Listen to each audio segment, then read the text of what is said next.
नमस्कार दोस्तों, welcome back. आज की वीडियो में चर्चा करेंगे इंडियन एनर्जी एक्सचेंज के बारे में। चार्ट में काफ़ी इंटरेस्टिंग पैटर्न बन रहा है दोस्तों। तो आज की वीडियो को हम दो भाग में डिवाइड करते हैं। फर्स्ट में हम कंपनी का फंडामेंटल्स एंड फाइनेंशियल्स देख लेंगे। सेकंड पार्ट में देखेंगे कि चार्ट में कैसा पैटर्न बन रहा है और क्या होना चाहिए हमारा स्ट्रैटेजी, क्या हमें बाई करना चाहिए, सेल करना चाहिए, होल्ड करना चाहिए। तो दोस्तों, इंडियन एनर्जी एक्सचेंज की बात किया जाए तो ये पावर ट्रेडिंग प्लेटफॉर्म है, जो कि एक शॉर्ट टर्म के लिए ट्रेडिंग प्लेटफॉर्म प्रोवाइड करती है। एंड अगर इंडियन एनर्जी एक्सचेंज की बात करें दोस्तों, तो Indian energy exchange is a power exchange and it is the first energy exchange of India. And ये नियरली 94% का मार्केट शेयर इंजॉय करती है। तो इनका जो मोनोपोली स्टेटस हम कह सकते हैं इस पर्टिकुलर सेक्टर में। कंपनी बेसिकली एक प्लेटफॉर्म प्रोवाइड करती है जहाँ पे जो ट्रेडर्स होते हैं वो शॉर्ट टर्म के लिए एनर्जी बाई कर सकते हैं, सेल कर सकते हैं। तो अगर इनके प्रोडक्ट पोर्टफोलियो के देखेंगे तो हम समझेंगे कि इनका जो प्रोडक्ट सेगमेंट है वो डे अहेड मार्केट है, जो कि जो पार्टिसिपेंट है उसको अलाउ करती है to transact electricity on 15 minute block basis. तो एक एक इनका ये प्रोडक्ट सेगमेंट हो गया जहाँ से इनका रेवेन्यू आता है। अगेन जो सेकंड सेगमेंट है वो है green day ahead market. Green day ahead market allows anonymous and double sided closed collective auction in renewable energy on the day.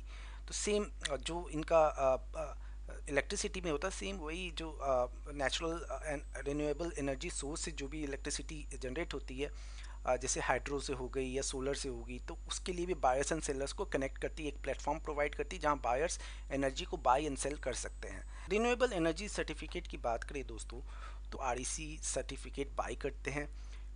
तो जितने भी कार्बन एमिट हुए उसके अगेंस्ट उतना आरईसी बाय करना पड़ता है। सेम अगर हम इनका बात करें, तो इनके जो वर्टिकल्स अगर देखेंगे तो इंडियन गैस एक्सचेंज करके इनका एक वर्टिकल एक बिज़नेस देखा जा सकता है, जहाँ पे जो नेचुरल गैस है उसका ट्रेडिंग प्लेटफॉर्म है।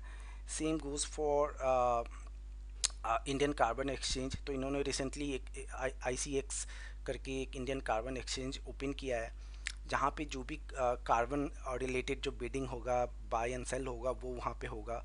अगर फर्दर हम नीचे देखेंगे तो ये काफ़ी अच्छा मुझे लग रहा है इनका फ्यूचर है। आगे देखेंगे मैनेजमेंट का कमेंट्री तो समझेंगे कि क्या इनका फ्यूचर ग्रोथ हमें समझ आ रहा है। बट सबसे पहले हम लोग देख लेते हैं कंपनी के फाइनेंशियल्स। तो दोस्तों, अगर बात करें तो मार्केट कैप हम देखेंगे 12,500 करोड़ की मार्केट कैप है। वहीं रिटर्न ऑन कैपिटल एम्प्लॉयड की बात करें तो वो 63.6% के देख रहे हैं। रिटर्न ऑन इक्विटी देखेंगे तो 48.6 है। डिविडेंड यील्ड देखेंगे तो 1.41% है। अगर डेट टू इक्विटी की बात करें तो 0.02% का है। तो काफ़ी अच्छा रेशियोज़ दिख रहा है, काफ़ी अच्छी मार्जिन्स दिख रहे हैं। काफ़ी कंपनी जो अपने मनी है उसको हाईली अच्छे से यूज़ करना जानती है। एंड वो इस बात से हम समझ सकते हैं कि ROCE 50% के भी ऊपर है। अगेन रिटर्न ऑन इक्विटी की बात करें तो वो भी 48.6% है, जो कि काफ़ी अच्छा नंबर्स है। अगर हम फर्दर नीचे जाएंगे दोस्तों, लॉन्ग टर्म चार्ट देखेंगे तो हम समझेंगे कि कंपनी 2017 में लिस्ट हुई थी। एंड वहाँ से अभी तक कंपनी ने 5 टाइम्स का रिटर्न दे दिया था ऑल टाइम हाई पे। अभी कंपनी नियरली 50% के डिस्काउंट पे ट्रेड कर रही है। तो फर्दर हम चार्ट पे समझेंगे कि क्या पैटर्न बन रहा है और क्या स्ट्रैटेजी होना चाहिए। अगर वैल्यूएशन की बात करें दोस्तों, तो अपने मीडियन पी के पास में ट्रेड कर रही है कंपनी, तो फेयरली वैल्यूड है आज के डेट में। ओवरली मतलब वैल्यूड नहीं कर सकते हैं। एंड फर्दर अगर sales growth and net profit की बात करें दोस्तों, तो हम समझेंगे कि इनका जो सेल्स है वो 2011 में 36 करोड़ का था, एंड आज की डेट में वो इंक्रीज़ होकर 419 करोड़ का हो गया। मोर देन 10 टाइम्स हो चुका है सेल्स। वहीं अगर नेट प्रॉफिट की बात करें तो 19 करोड़ से इंक्रीज़ होकर हो गया है 300 करोड़। तो अगेन यहाँ भी मोर देन 10 टाइम्स हो चुका है प्रॉफिट। अगर कैगर के टर्म्स में बात करेंगे दोस्तों, तो प्रॉफिट लास्ट 10 ईयर्स में 24% के कैगर से ग्रो कर रहा है। वहीं सेल्स की बात करेंगे तो 22% के कैगर से ग्रो कर रहा है। सबसे इंपॉर्टेंट फैक्टर जो समझ में आ रहा है वो रिटर्न ऑन इक्विटी। इन्होंने कंसिस्टेंटली 40% अबव का ROE मेंटेन किया है। काफ़ी अच्छा ये रेशियोज़ दिख रहे हैं। और नीचे अगर बैलेंस शीट में आते हैं दोस्तों, तो हम समझेंगे कि बोरोविंग्स ज़ीरो है, बट लास्ट में इन्होंने हल्का माइनर से एक बोरोविंग्स उठाया है। लेकिन अगर रिजर्व्स की बात करेंगे तो कंसिस्टेंटली हम देखेंगे बढ़ रहा है ईयर ऑन ईयर बेसिस पे, और काफ़ी अच्छा रिजर्व्स है। तो बोरोविंग्स अगेंस्ट रिजर्व बहुत ही कम दिख रहा है। फिक्स्ड एसेट की बात करेंगे तो वो भी बढ़ रहा है ईयर ऑन ईयर बेसिस पे, कंपनी एक्सपैंड कर रही है, ग्रोथ इनको दिख रहा है। फर्दर अगर शेयर होल्डिंग्स पैटर्न की बात करें दोस्तों, तो हम समझेंगे कि जो एंटायर स्टेक है वो FII, DII एंड पब्लिक के ही पास है। तो ये प्रोफेशनली मैनेज्ड कंपनी है, इसमें कोई प्रमोटर नहीं है। तो इनका गिरावट का कारण भी यहीं पे दिख जाएगा हमें। आप देख सकते हो कि दिसंबर 2021 में 37% का स्टेक था FII के पास सितंबर 2021 में, जो कि मोर देन हाफ हो चुका है सितंबर 2022 में। वहीं अगर DII की बात करें तो 25% का स्टेक था, और वो उसमें भी स्लाइड डिप हमें देखने को मिल रहा है। रिसेंटली इन्होंने दिसंबर 2021 से इन्होंने अपना स्टेक बढ़ाना स्टार्ट कर दिया DII ने। तो एक पॉजिटिव साइन दिख रहा है इधर से। अगेन पब्लिक के पास सबसे ज़्यादा स्टेक है, 61% का स्टेक है। फर्दर अगर टेक्निकल चार्ट में आ जाते हैं, उसके पहले सबसे पहले हम देख लेते हैं मैनेजमेंट का कमेंट्री। तो इनकी जो CMD है SN गोयल सर, तो SN गोयल जी का कहना है कि India will be selling almost 200 million carbon credits with a demand from Indian corporations alone expected to be about 120 and 130 millions। तो काफ़ी अच्छा डिमांड इनको दिख रहा है इस पर्टिकुलर सेगमेंट में। बेसिकली अगर इंडिया 2030 का टारगेट करके चल रहा है, तो energy is one of the sector जो कि हम इग्नोर नहीं कर सकते हैं। और IEX मुझे जो समझ में आ रहा है, IEX इज़ ए प्रॉक्सी।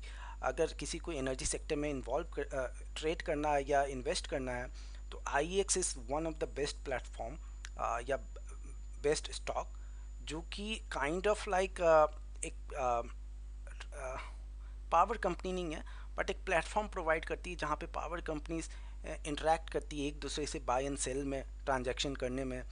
तो ये बिज़नेस कहीं ना कहीं एक मोट दिखाती है, एक मोट है इस पर्टिकुलर बिजनेस का। बिकॉज प्लेटफॉर्म की भी बात करें तो ये किसी पर्टिकुलर कंपनी से रिलेटेड नहीं है, और यहाँ पे सब सारी टाइप की कंपनी ट्रेड कर सकती है। एंड ऑब्वियसली विथ जैसे जैसे इंडिया ग्रो करेगी, एनर्जी का डिमांड बढ़ते जाएगा, और एनर्जी का डिमांड बढ़ेगा तो एनर्जी का जो ट्रांजैक्शन होता है, बाय एंड सेल होता है, वो भी बढ़ेगा विथ टाइम। तो अगेन एक काफ़ी अच्छा ग्रोथ अपॉर्चुनिटी मुझे नज़र आ रहा है प्रॉप इसमें।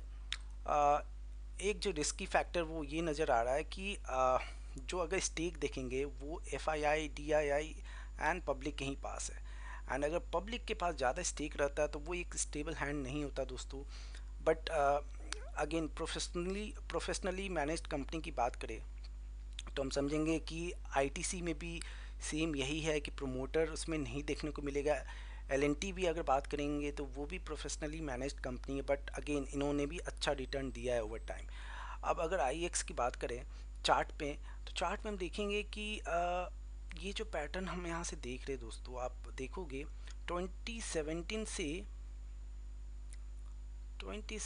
से कंपनी ने 2000 तक तीन लगभग या 18 से 2018 से इन्होंने 20 तक 2 साल तक कोई भी रिटर्न बना के नहीं दिया था। कंपनी एक साइडवेज में ही ट्रेड कर रही थी। बट ब्रेकआउट के बाद अगर हम बात करें तो ब्रेकआउट के बाद देखेंगे कि कंपनी ने हमें कितना रिटर्न दिया है। कंपनी ने दिया है रिटर्न नियरली 440% का रिटर्न मिला है in how many days, in 552 days, right. तो नियरली 1.5 साल में ये 450% का रिटर्न मिला है, जो कि काफ़ी अच्छा रिटर्न होता है इस पर्टिकुलर काउंटर में। एंड कंपनी यहाँ पे काफ़ी ओवर वैल्यूड हो गई थी, एंड इसकी वजह से एक हेवी सेल ऑफ देखने को मिला था यहाँ पे। आज की डेट में कंपनी फेयरली वैल्यूड है। अगर डिस्काउंट की बात करें तो कंपनी नियरली 50% के डिस्काउंट पे मिल रही है, नियरली 50% के डिस्काउंट पे मिल रही है। वहीं अगर इनका सपोर्ट की बात करेंगे तो एक 130 का जो सपोर्ट है यहाँ से टच करके कंपनी ने एक बाउंस बैक दिखाया है। डबल बॉटम भी बन रहा है, पॉसिबिलिटी है, नॉट एग्जैक्ट डबल बॉटम है, बट एक बेस बनते हुए यहाँ पे नज़र आ रहा है। अगर ये यहाँ से ब्रेक हुआ तो थोड़ा 120 का लेवल भी हम देख सकते हैं।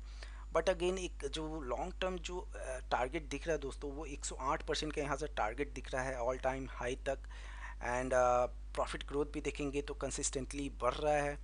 तो अगर ये 108% का रिटर्न आने में 2 साल भी लगता है, तो मुझे लगता है कि 50% का रिटर्न पर ईयर अगर बनता है तो काफ़ी अच्छा रिटर्न रहेगा। तो उस पर्सपेक्टिव से मुझे ये कंपनी काफ़ी अट्रैक्टिव लग रही है आज की डेट में।